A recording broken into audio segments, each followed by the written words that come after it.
What is up, guys? Over the next few weeks, the next few videos as well, we are going to be doing something super awesome. That is an NA2T swap. If you don't know, that stands for naturally aspirated to turbocharged. Basically, the Z's came in two options, a naturally aspirated and a turbocharged version.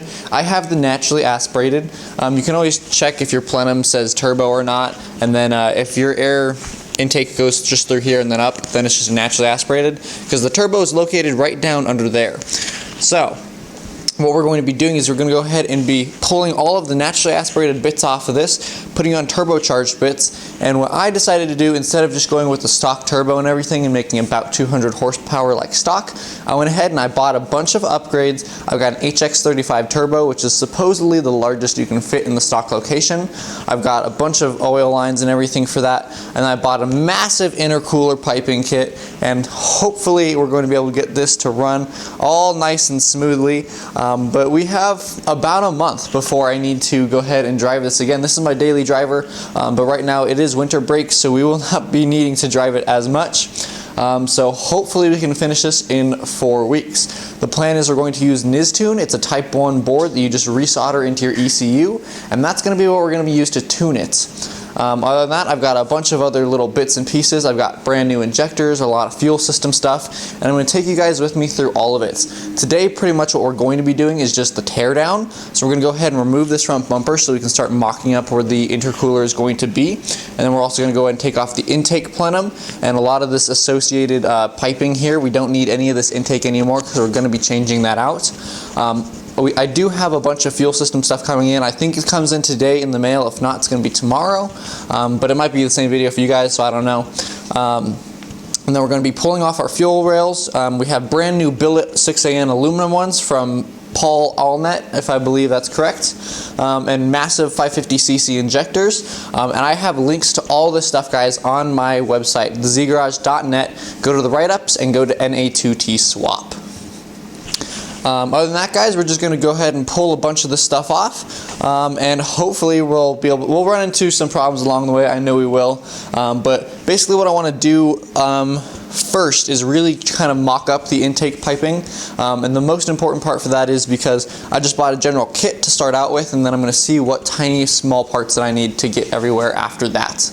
But other than that, guys, I think that we're good to go. So what I'm going to go ahead and start doing is I'm just going to pull off this front bumper. If you guys don't remember, I have a video on how to do it, but basically there's 3 bolts in here. I'm going to go ahead and undo the fender liner and turn my wheels. I might jack it up a little bit just to make it a little bit easier. There's 3 bolts on each side holding on right here. It's like a bracket, and then a bunch underneath on the lip. And then that's pretty much it, other than this bolt, that bolt, that bolt, and that bolt. So I'm going to go ahead and do that, and we're going to get started on this swap, guys, and I think it's going to be great. Alright, guys, well, if you can't tell, quite a bit of progress has been made since the last part that I updated. Basically what it is, I went ahead and jacked it up, and I put jack stands under the frame rails. You can see them right down there. Don't use the pinch welds, put them on the frame rails. It's just going to keep your pinch welds better for, you know, maybe like spare tire changes on the side of the road or anything. So frame rails. And I went ahead and just took these front wheels off just because we're going to be working a lot on the subframe here. And also you have to take like this fender liner out to get to these 3 bolts that hold on the front bumper here. So you can see I went ahead and took off the front bumper. And basically what we're going to go ahead and do, we're probably going to drain the coolant just partially, just out of this top portion right here, because we're going to go ahead and take this cover off. If you don't remember, I have E-fans on mine, and basically if you're still running a stock clutch fan, you need the shrouds on in order to funnel the air up to the fan. But since I have electric fans, I don't really need this. I just left it here because it looked nice and it kept stuff from falling onto my radiator. But we might take this out, we might not. This is our intake piping right here. We're going to go and pull that out, and depending on how much space we have here, and with our intercooler and everything, I might leave it. I might leave this shroud in, and I might just put them all through this side here, and if not, it's just going to come like right across the top of the radiator, make it nice and easy. But basically, I'm going to keep my AC, which is going to keep that pump there, as well as the condenser down here. And basically that's just going to make it it's going to make it a lot harder for me because I don't have as much space. If you didn't have this here, you could run your intake pipes right through there, but I can't, so I'm going to have to go down and around just like the stock intake. And it also leaves a lot less space for me in the front here. This condenser is probably a good, like 2 inches or so that it's taking up, and that could be it's either condenser or evaporator, I don't remember, guys, but it's that could be space where we have our intercooler at. I have a pretty big intercooler that I bought, so I might need to go with a smaller one. I did see one Mishimoto, some nice real small one, but it still looked really nice on the Facebook Marketplace, so if that's still available, I might get that. But basically, the plan is to run our intake or our intercooler pipes around here, and then we're going to just make a nice little 90 degrees, go down around there, or sorry, 180, come up here, do another 180, and then back up and over. Supposedly, 2.5-inch piping will fit over your radiator and under your front bumper, so you don't have to shave anything. So that is the hope, and we're going to see if we can get it to do that. I think this intercooler piping is probably going to be the hardest part, not necessarily because it's difficult to find the pieces, but because it's going to be like a lot of ordering small pieces individually, seeing how they fit together, and then going from there. But yeah, that's pretty much it. So next thing I'm going to go ahead and do is I'm just going to disassemble the rest of this intake piping all the way up to the throttle body. We don't need any of that. And if you guys remember, we have this is our the idle solenoid, and this is like a PCV basically for the crankcase. And so both of those go into this intake pipe. So we're going to need to do something with that. And then there's also this pipe. It's an equalizer, I believe. It goes over to the other side of the manifold, and I don't think we need it, so we're going to eventually cap that off. But other than that, that's pretty much all we have. And then we have a bunch of emission stuff right here, and you can see it goes into the front right here, right before the MAF, and we don't need any of that. So basically, we're just going to go ahead and rip all of it out. It does have a pipe that goes all the way back to our downpipe. It's this piece right here. It goes around, and then from here, it goes straight back to the downpipe. So we're going to be needing a custom exhaust anyway because of the HX35. It doesn't quite fit up to stock from what I believe, but I was planning on that anyway. This is going to be a pretty experimental build, guys, but I think it's going to be a lot of fun. So I'm just going to go ahead and start tearing things apart. Once I get this intake done, I'm going to go ahead and start pulling apart the upper intake manifold as well. And that'll probably be most of the teardown that we're going to do today, other than maybe start the fuel system as well. Alright guys, if you can tell, I went ahead and removed a lot of this intake piping, well, okay, all of it, and so it's all gone now. There was this heat shield for the brakes attached onto this little piece right here, so we're going to need to make a spacer for that, but other than that, everything is all good, and I went ahead and removed all of the emission stuff, which was all right here. You can see it's just a big pile on the floor now. Basically, I just went ahead and undid it at that pipe. It had this little hose clamp on it, it's actually back there. And then that came up over here, and I just undid that. There were 2 connectors, these guys right here. Went ahead and undid those and all their associated things. There was one little solenoid back here next to the bracket for the coil. But other than that, everything was just right here in this space. And now we have nice open space right here. Second thing to note, we now have a lot of unused vacuum lines. We have 3 of them right here. One of them goes back up here, and then 2 of them that go right here, these guys. And so basically, we're going to either cap them off or use them. I was thinking the one right here would be a really, really good one for a blow-off valve. Supposedly you want to put a blow-off valve as close to the throttle as you can get. So I'm going to put mine like right here if I can. We're just going to see how well that works out. Other than that, we'll just run this right to the blow-off valve, so it'll only be like a foot. It'll be super nice.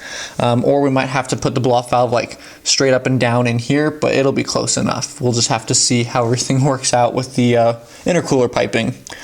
So next thing I'm going to go ahead and do is I'm going to actually go ahead and undo these belts on the front here. We need to move the alternator.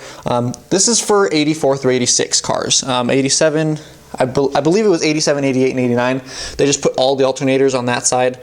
But for the early cars, they put alternators on the driver's side where the turbo is. And then for turbo cars, they stuck it over on the other side. So we're going to go ahead and take the belts off so we can move that over to the other side. It is going to be a little bit of a hassle. I have a blower motor for my injectors on that side. Not every car will have those, just a few of them. It was just to keep like some weird injector thing when like injectors would soak with heat.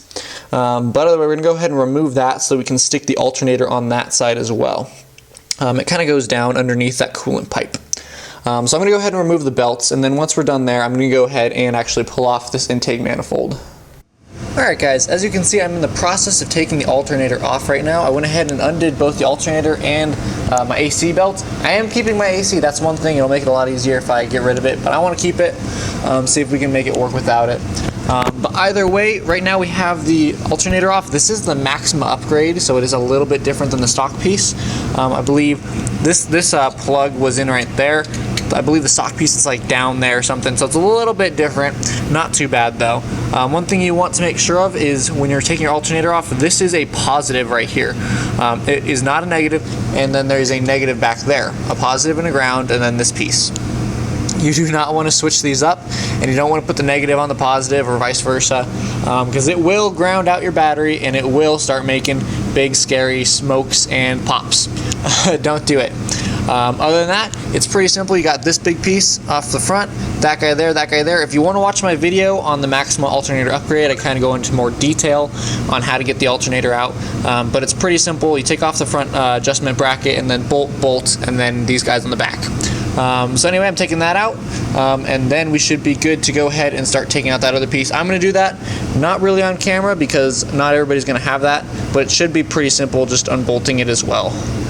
Alright guys, as you can see, I pulled the alternator out of the car. I did pull this bracket along with it. We do need to take that off as well. We could leave the bracket on, but it would just get in the way of things. So go ahead and just take it off. It's not hurting anything. And now, this is the, you might not have this fan, this is the injector cooling fan that I was telling you about. It just looks like a cool little turbo kind of thing. And this, it wasn't too difficult to get off. It's got 2 bolts on the top. It sits like this in your car, like that. And it goes around the top. They're a little bit difficult to get to, but you can hit them really easily if you have some ratcheting wrenches like this. And they're just 2 12mm bolts, and you kind of just jangle it down. And let me go ahead and show you under the car what we're going to do now. Alright, so here we are under the car. You can see there's my timing cover. This is my crank right here, and my oil pan. This is where the old injector cooling fan was. It went up through that loop, and it bolted right onto those 2 little things.